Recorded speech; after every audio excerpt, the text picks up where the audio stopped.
বাংলায় তাই দেখলাম আনিস খানকে পুলিশ মিডিয়া মারছে, এই বাংলায় তাই দেখলাম আবু সিদ্দিককে পুলিশ মিডিয়া মারছে। এই মুসলমানদের ঘরে কলিকাতার মতো জায়গায় বেলগাছিয়ায় দুটো তিনটে মুসলমানকে 22-23 জন ভিড় পিটে মারছে। এই আমরা এই বাংলায় দেখছি হিজাব পরার জন্য তাকে অপমান করে স্কুল থেকে বার করে দেওয়া হচ্ছে, হিজাব পরার জন্য পরীক্ষা দিতে দিচ্ছে না।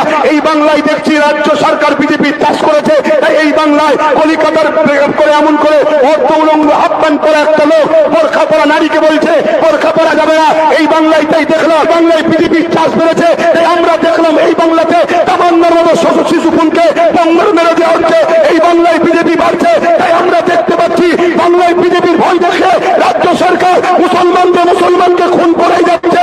গত 3 দিন আগে 32টা মাদ্রাসাকে এই রাজ্য সরকার বন্ধ করে দিল।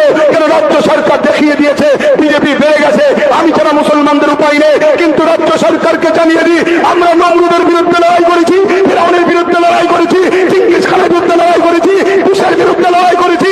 আর যদি প্রয়োজন হয় সংবিধান বিরোধী আইন করে যদি কেন্দ্র সরকার আমাদের সঙ্গে লড়াই করতে চায়, আমরা বুক দিতে গুলি খেতে প্রস্তুত, লড়াই থেকে পিছনে আমরা প্রস্তুত নয়।